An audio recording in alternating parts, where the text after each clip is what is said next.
Assalamualaikum, selamat sore kawan-kawan pencinta sawit Indonesia dimanapun berada. Pada sore hari ini kita bersua kembali di kebun Lonsom BL1 yang usianya lebih kurang 5 tahun kawan-kawan ya. Ini tahun tanam 2019 awal. Nah, di kebun ini tanpa menjaga gulma.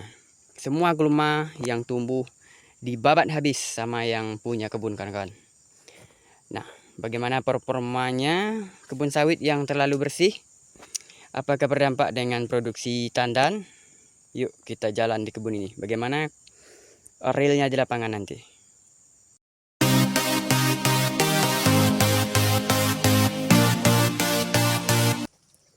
Tuh kawan-kawan, buahnya bersusun.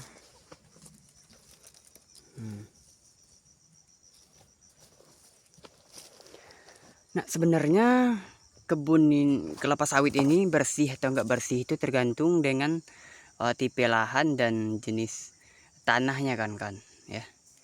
Kalau tanah berpasir atau berbukit, nah itu wajar-wajar saja kita harus menjaga dengan baik.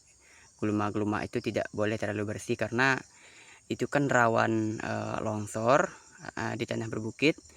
Karena kalau tidak kita jaga gulma itu, tanah itu akan terkikis kan. Nah jadi unsur hara yang kita berikan, yang kita lakukan dengan pemupukan, itu akan cepat hanyut ketika kita melakukan pemupukan di musim penghujan.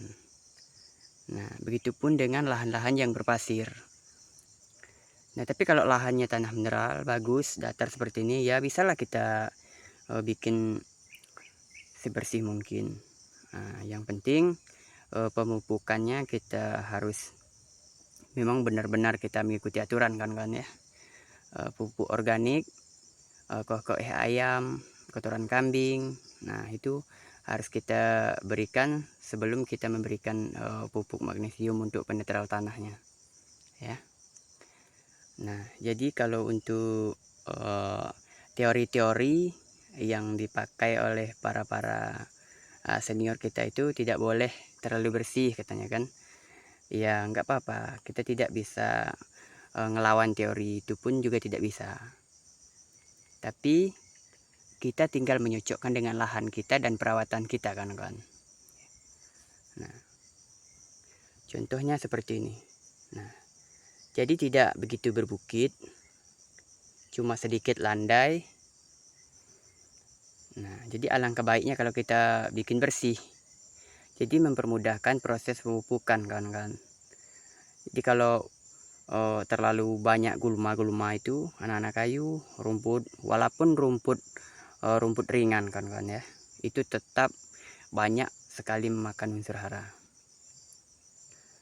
saat kita memberikan pemupukan pada kelapa sawit kita. Jadi alangkah baiknya kalau kita punya tanah mineral atau datar seperti ini, ya kita bikin sebersih mungkin aja kan. Nah jangan terlalu menjaga gulma ya, karena kalau bersih ini kita juga ya senang mata memandang ya, proses perawatannya juga tidak terhambat ya kan. Nah pelepah-pelepah disusun rapi seperti ini tuh.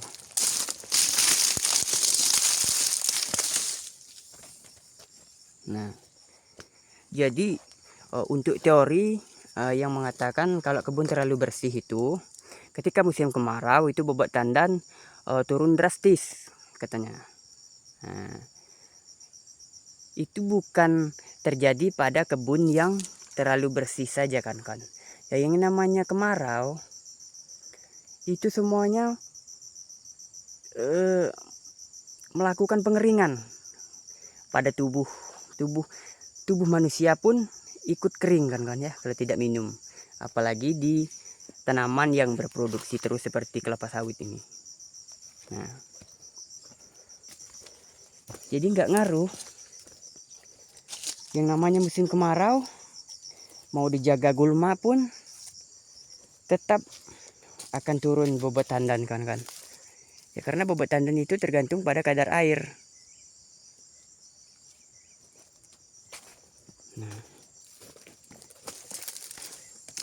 Jadi alangkah baiknya kita bikin bersih kebun kita kan. Proses pemupukan aman. Pupuk-pupuk yang kita kasih itu tidak terlalu banyak terserap oleh gulma-gulma. Ya bisa terserap sempurna. Tuh, ini baru dilakukan pemupukan. Nah.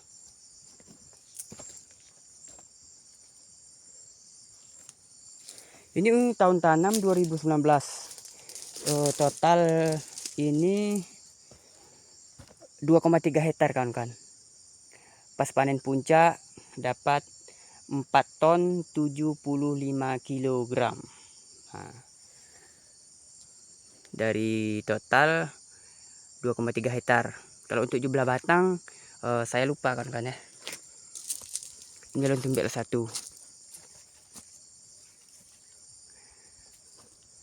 Di masa saut-saut lain trek, di kebun ini tanpa trek. Tuh. Ini citrus. Inilah kelebihannya lontung BL1.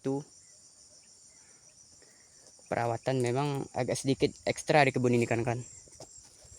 Lumayan bagus. Tuh. Nggak ada yang kosong.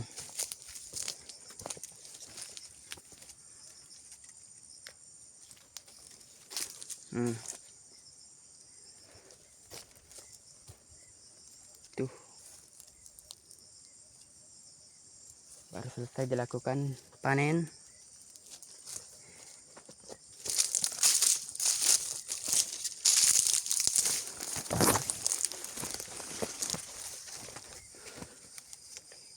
Nah, ngisi terus. Tuh. Ini baru mau masa antesis. Itulah kuncinya kawan-kawan ya. Yang penting jangan sampai terlambat masa pemupukan. Pas masa pemupukan ya kita harus pupuk. Nah, kecuali memang tingkat kemarau terlalu tinggi, ya kita undur aja dulu ya kan. Karena itu akan bikin rugi kita. Karena banyak terjadi penguapan aja kan. Kalau musim kemarau seperti yang terjadi beberapa bulan yang lalu. Nah, sekarang kan sudah mulai masuk hujan, musim hujan. Tuh.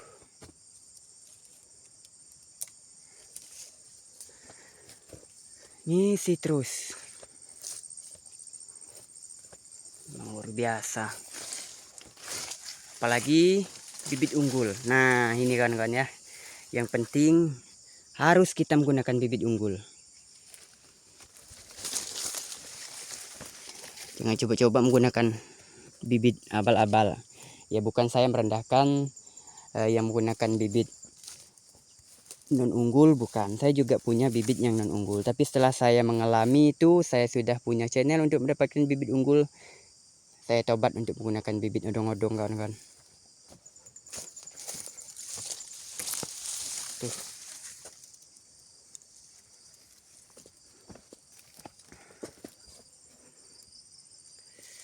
Ampun.